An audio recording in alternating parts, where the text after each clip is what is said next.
There's been a 2-year drought, but there's a storm coming, and it's bringing the 2021 Disc Golf World Championship with it. You get no relief from this water, and the baskets won't give up the ghosts or the strokes. Many tears will fall, many hopes will die, but when the dust settles, Utah will crown one champion.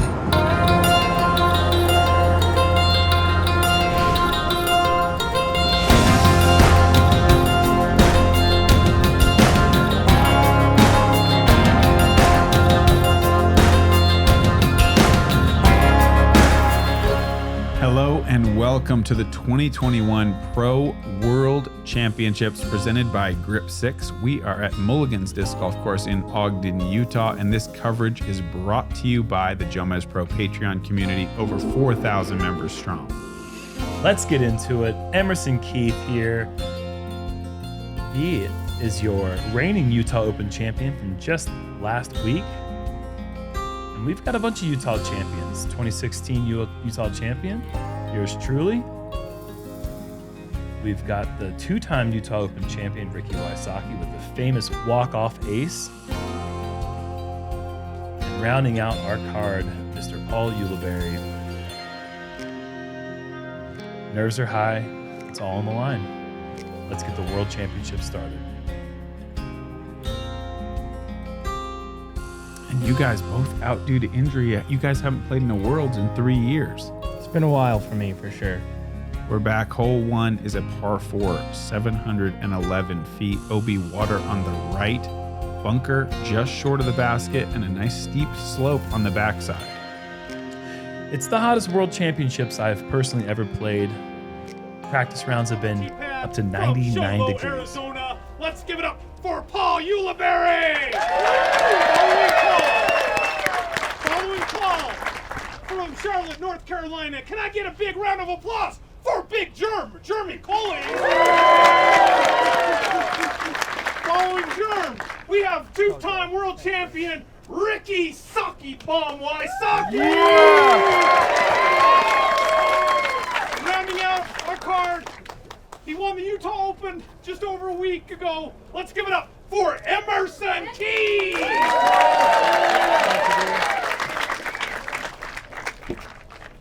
I don't know about you, Paul, but this is about as hype as I've ever been for a tournament, maybe as nervous as I've been in a really long time. I mean, that'll do it. The World Championships will absolutely do it.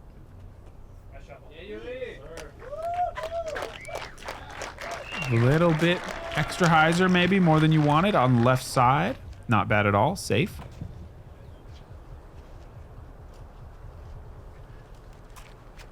The big man been hitting the disc pretty hard lately, and look at that thing coast. Also a little bit left of ideal, perhaps.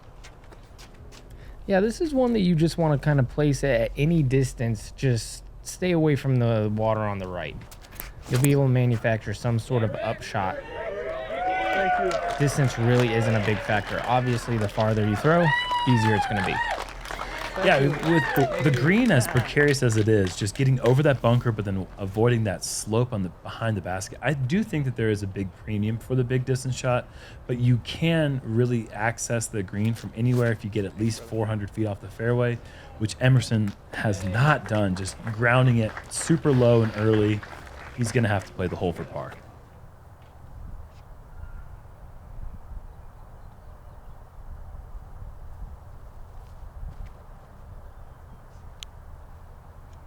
He still goes for a pretty aggressive line. But safe out there to the left. That's Right, smart. yeah. If he gets too aggressive there and goes at the basket, that bunker comes into play. That was a nice shot from Emerson.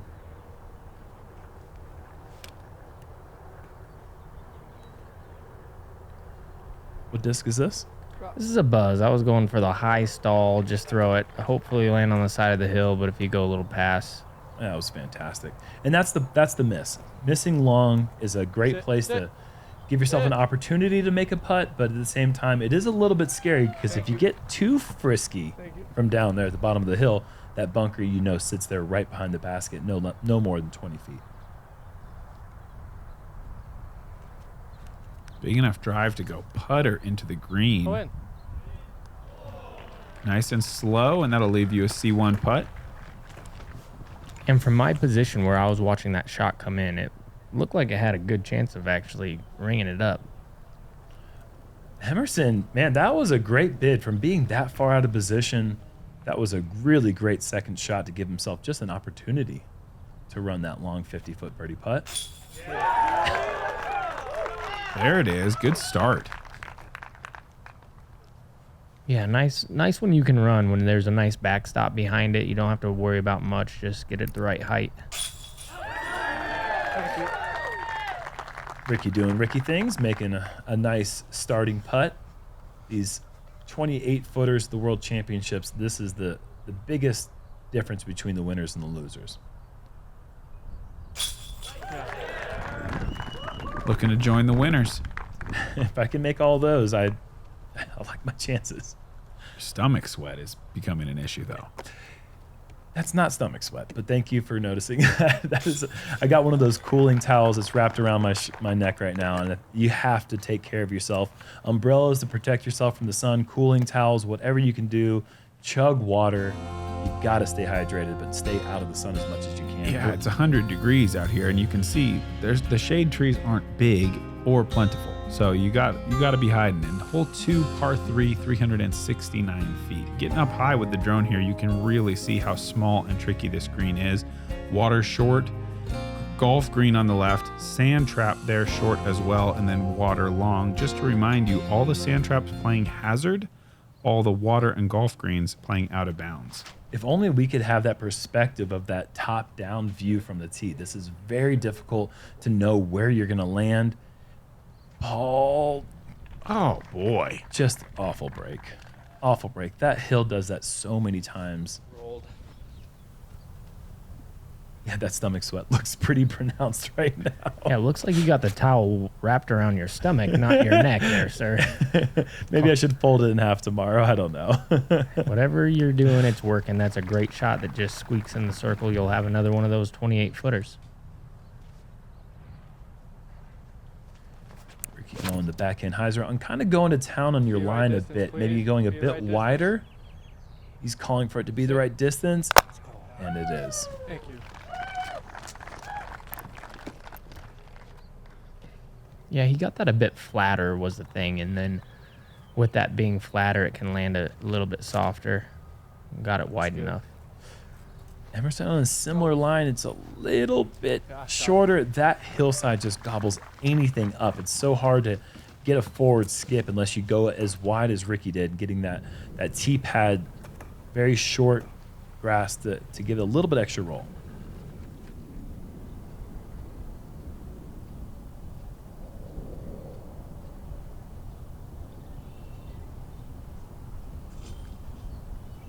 Did you get that disc back? No, I did not. Wow, it's got to be right there. It just looked like, man. Kind of floated a bit on me. And there's a nice floaty for Emerson. He didn't really float that at all. He jammed that run right over the That's right over the Inside, it's rim. probably you. That's the Emerson style, that right from the chest, kind of has a across the body type putt. It's a very effective putt. Obviously, a player that we really saw for the first time on the biggest stage 2 years ago in Peoria with that incredible Worlds performance, taking third place.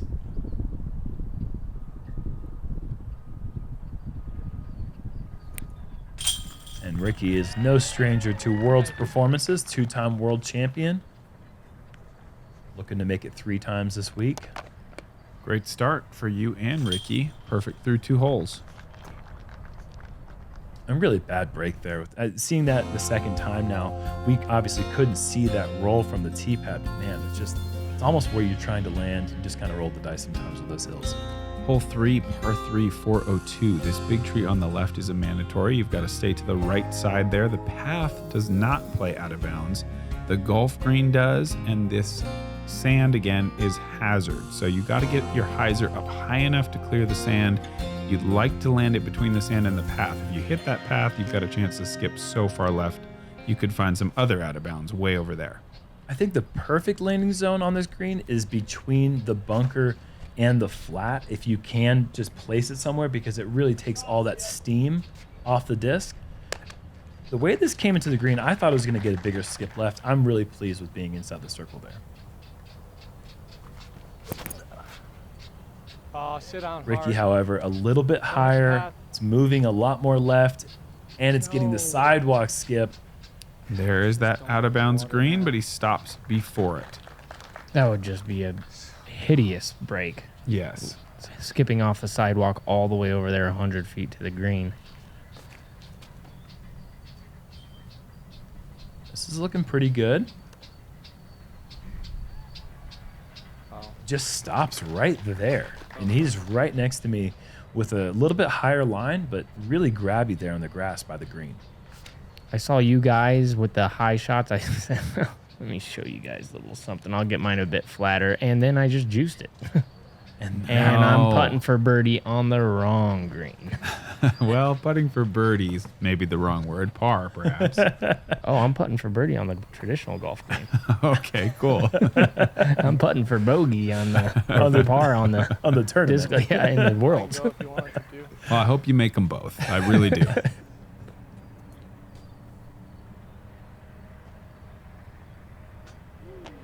A valiant effort, but that will be, unfortunately, a second consecutive bogey.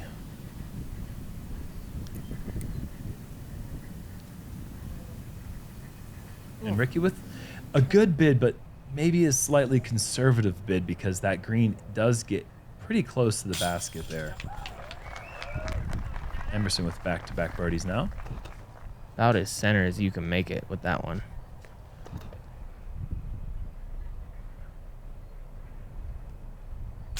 Yeah. Another one. Beautiful.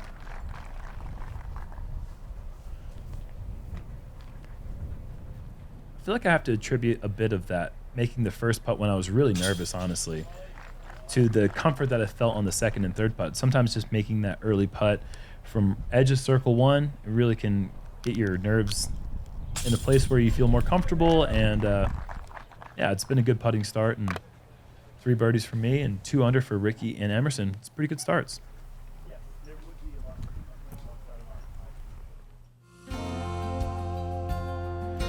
All right, hole 4 is kind of that first gut check moment for our players here. This one is a pretty big water carry, 453 feet. The farther right you go, the shorter the carry. So if you want to play really safe, you could play out to the right. I don't expect anybody on this card to do that.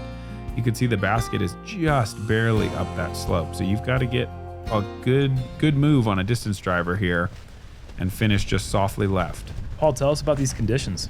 Yeah, well, you can see that flag you just threw right there. That dynamic disc flag was ripping headwind, and Jeremy didn't care.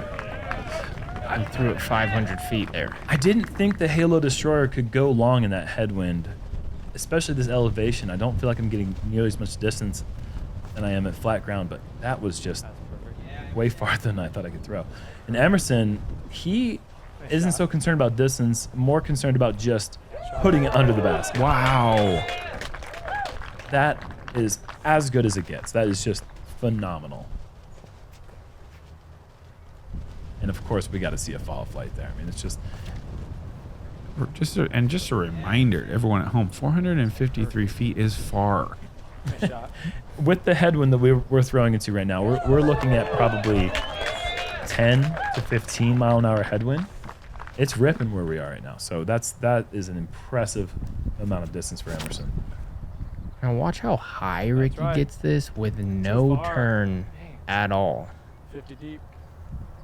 And he's still right there. Look at the ground play too. That's what a headwind will do sometimes. And you hit just a little bit of knife on the ground, just stop right there in the tracks. If that had been in tailwind, that disc certainly would have skipped forward, probably been out of bounds in that water behind. A little bit of turn here. Should have plenty of distance, but not a lot of work back towards the basket. Yeah, a little wide. I mean, that's not a bad play. It's not the play that obviously I was looking for. This was the second time in a row that I had completely yanked the drive to the right. It's the miss you want if you're going to have a miss. Whoa. I thought maybe that was not going to be a miss. That looked like a nice effort. Yeah, I believe yes.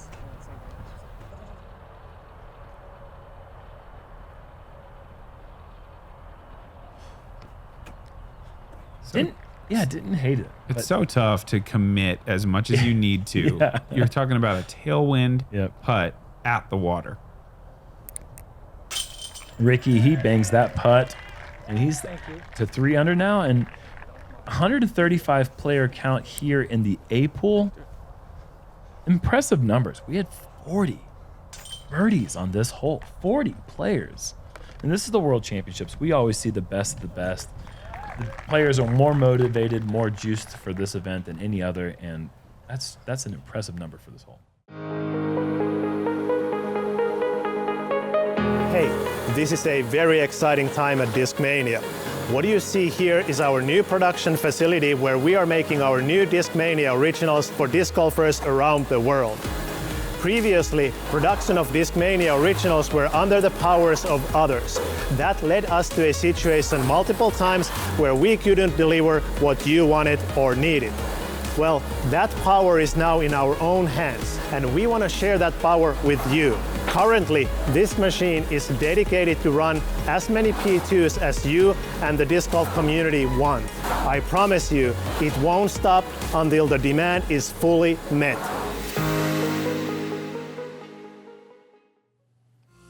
Thank you, Discmania, for your support of our coverage of the 2021 Worlds. On to hole 5, par 4, 696 feet with water on that left side. There's a little bit of bunkers you need to look at when you're driving. If you go a little bit too safe to the right on the tee, you might find yourself messing with those, but this is mostly just to get some distance off the tee. Don't finish left towards the water. Set yourself up with roughly 300 feet into the green.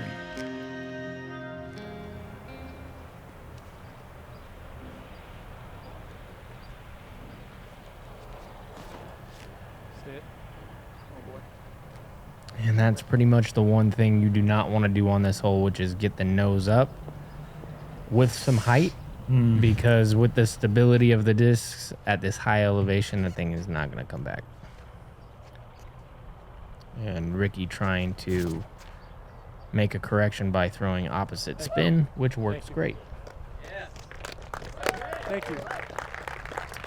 And that's a great play because you don't need a lot of distance here to cut the hole in half. You're looking at, 696 feet, a couple 350-foot shots. You're looking good. I agree.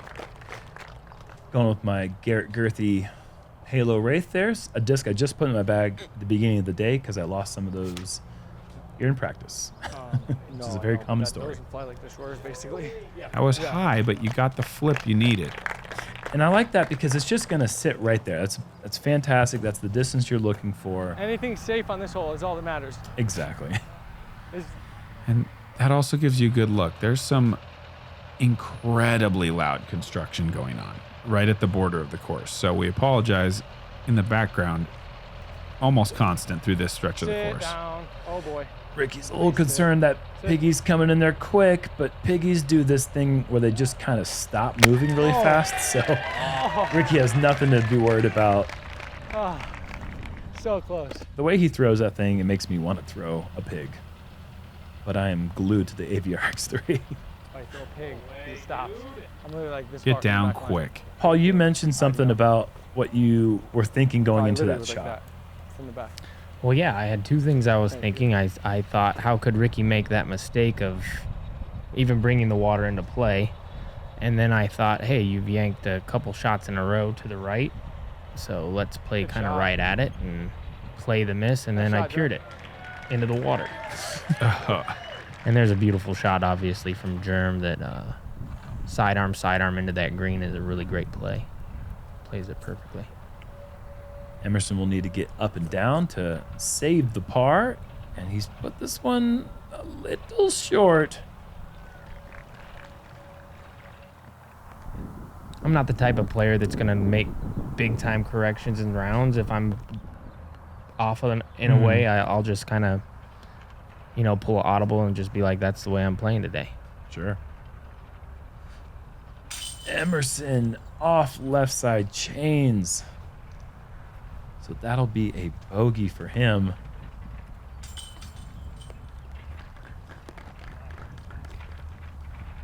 The 5th easiest hole in the course. 43% of the A pool. On the birdie side, Good par save there. Paul landing in the 42% of the par side of the scoring, and Ricky and myself will tap in our short birdie putts. That's all we are. We're just statistics. We're just it. We're just numbers to you. Well, personally, yeah. Professionally, yeah. Also, that's Can you do this preview, Paul? I'll give it a go. Thanks. We have our first kind of tester because of the island. Otherwise, this would just be a gimme. Par 3, obviously, 261 feet. There is going to be a border that you don't see on this flyover that will clearly mark a circle, but not the island. That wall is outside, what, about a foot or two, maybe a meter from what's actually safe as Jerm throws this when he pulls it a bit, and that's just a no-no. There's one tree on the course. Let me just... I hit it. There's so much space to throw anything you want. And yeah, that was a pretty big mistake. That's out of bounds. And I'll go to the drop zone with maybe like a 70-foot putt uphill for the par. Ricky's inbound safe. But not that good. That Ricky was kind of pushing that left side as well. Yeah, a little bit surprising to see him miss a little bit with that. Pretty big with that pig. And that's just such an easy sidearm play for Paul. That's his money distance inside 300 feet. He's going to go that hyzer every time. And he's rewarded with a very short birdie putt. This is, without question, the easiest hole in the course. 2.44 average. Once again, you guys are just statistics to me. Holes like this, they kind of get in your head, though. In practice, you're just dropping dimes on it, whatever shot I want. Hey, get the camera, video me, I'm going to make it. And then you get in the tournament, and it's like, oh, wait, it's like this? I mean, that's island holes, I think, Absolutely. just all the way across. Because any other hole, sure, you miss your shot a little. Now what? You're 38 feet. You make a sweet putt. Chicks love that. But if you go island hole and you miss the green, now you're 70 feet away. You got a penalty. It's a lot of pressure. You're at the prom alone. There's Ricky Whoa. off the top. No and he way. has skipped OB, and that I've never seen on this hole in all my years playing this event. That's a very unique way to mess up. That's brutal. And since he's already made the island, he gets to play normal out of bounds rules. And so that's going to drop Rick to 3 under par, and the bogey I'm about to take is going to do the same. So now everybody on the card is going to have a little blemish on it. And you see that little bit errant drive from Rick really jumps up and bites him there. Yep. Because if he puts that closer, there's no way that he's going to be that off with the putt or have to putt with the kind of power that could result in a skip like that. Great birdies from Emerson and Paul.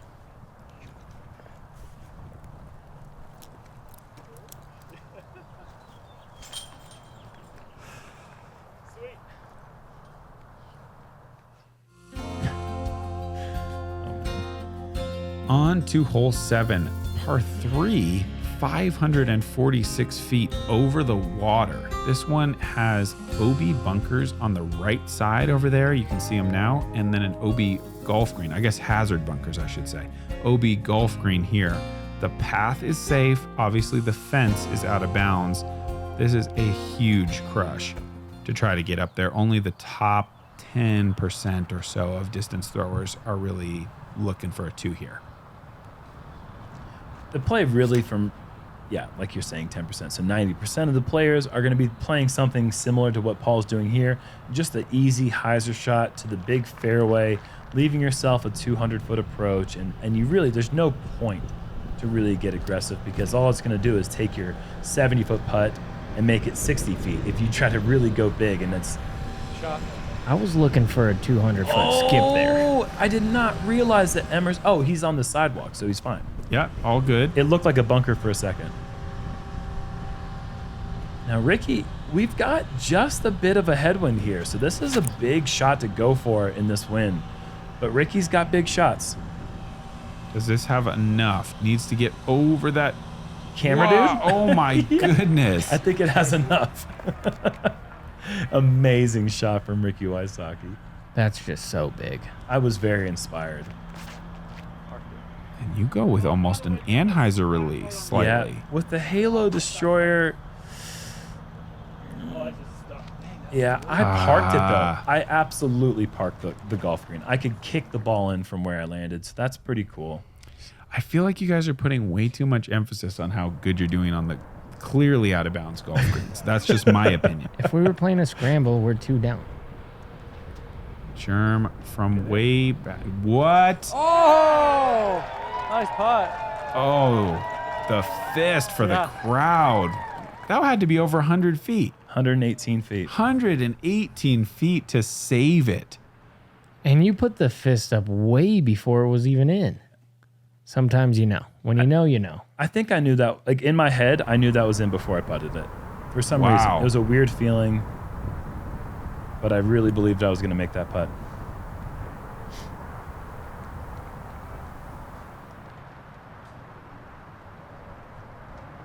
Ricky makes the 2. Yeah. One of 11 players with the 2 on this one. 546. It's incredible. Into like, I mean, I don't know if the wind was consistent throughout the day, but you can see those flags. They're blowing into our face. I know. Yeah, it is. That is an extremely long carry with that big golf green on the left and with the bunkers. There's a lot of hazards and a lot of OB you could find yourself in. Dude? That's How you doing, man? very Good to see impressive. you. Yeah. You too, bro. Yes, sir. Hole 8, par 3, 375 feet. I think this is one of the more treacherous holes on the course. The water really doesn't come into play. You're throwing over that, but then the basket is perched up on this little mound. You see that bunker that's blind to the players from the tee, just short.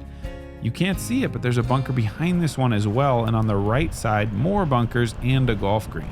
And you say the water doesn't come into play, but it actually does. There On is the water left. left pin high of the basket, and with the right to left crosswind that we have, that certainly can become an issue. No, you're right. I was more referring to the water the drone was showing us, but Yes. there is water that you can definitely find on the left side. And Paul, with this shot, is in danger of Oh, finding yeah. it. With the wind pushing it, this needs to get down. Hit hard. This needs to get down. Green. And it just That does. is great. Yeah, the mowers forgot to mow some tall grass down there, and Thank God. Ended up saving me a shot for sure. This is pushing right, but probably over the sand. Yeah, it's a little errant for Emerson, a little bit sawed off. You really are aiming, if you're throwing the forehand, at this dead tree on the left, and you're just it's not dead, but it looks kind of dead from the tee, but you're trying to just barely miss it. And I found this happened a few times that I was going after a bunch of big, long sidearm players. Yeah, So certainly. my win reads were Zilch. zippity. Yeah, for sure. Well, I didn't learn anything from your shot either, buddy, so. No. And at this point, Paul doesn't even know that that's out of bounds.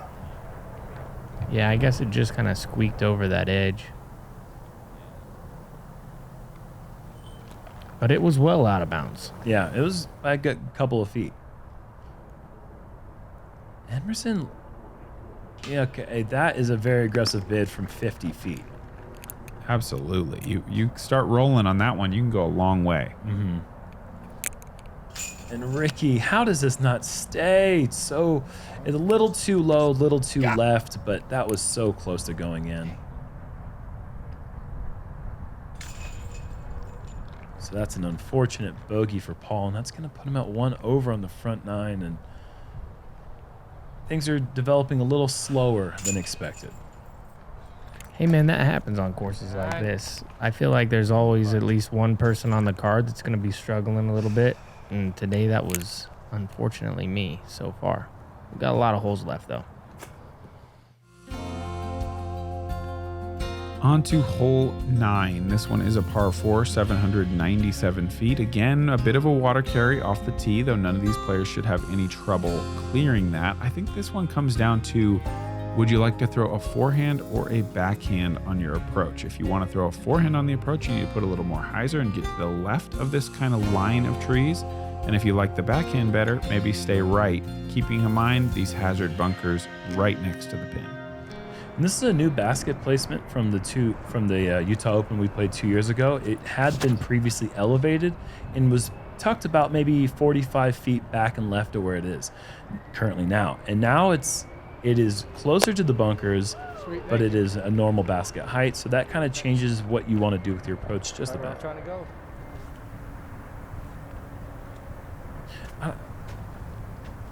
I know it's been a while since you've been here, Paul, but doesn't it seem like maybe there's like a tree or two less on the green now? Do you remember anything like that? Does that seem... I feel like this green's been a little bit more protected by taller trees in the past. Yeah, I think it was just like you said, it was in a different position. Maybe that's before. what it is. Yeah.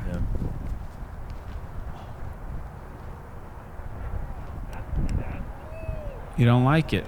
I was trying to get it that could have potentially saved it from going out of bounds on a green that's so far left that you don't even see it.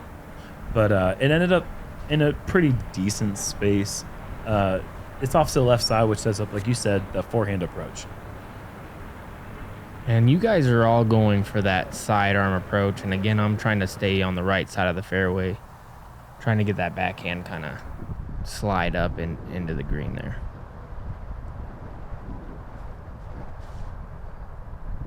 Emerson first up with the approaches. Good shot. Yeah, and that's going to be right around circle one. How far were you? About 355, I believe, is the approach.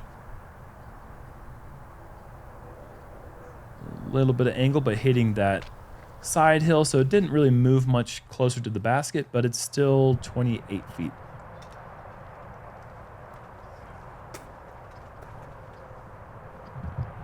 No. Yankees are back. The sand is not. The Yankees are back. Oh, no. Man, another hazard. Aaron Judge with another dinger. He's a baseball player. I'm just doing some redemption. Ricky's also 27 feet, I believe. 28 feet, maybe.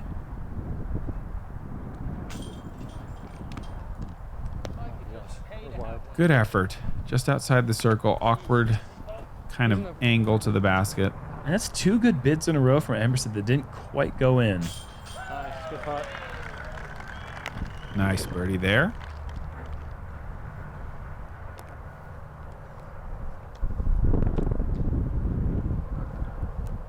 It was kind of a weird day because the wind was up high on some holes and then it wasn't on some holes. You can see those flags again in the back. It's really ripping. Yeah. And with Ricky's style of putt, that makes that putt extra difficult. Like you said, I wouldn't call it swirling because it is a pretty consistent wind direction, but it is like, as far as the intensity of the wind, it definitely was fluctuating up and down throughout the round. And sometimes we almost didn't have any wind at all, but sometimes it felt like there was really nothing we could do with our putts. Emerson, Ricky, and Paul all going to take pars. And that is going to wrap up our front nine here at the first round of the World Championships. Leaderboard check-in. Connor O'Reilly, me, Macbeth, some people bringing it 7 under on that front nine. So I got out of the gates quick. I was happy with that. Connor is well playing. A lot of guys playing great, as you would expect at the World Championship. So thank you guys so much for tuning in. Thanks to the patrons. Thanks to all of the sponsors of this event. We will be right back with the back nine, round 1 from Ogden, Utah.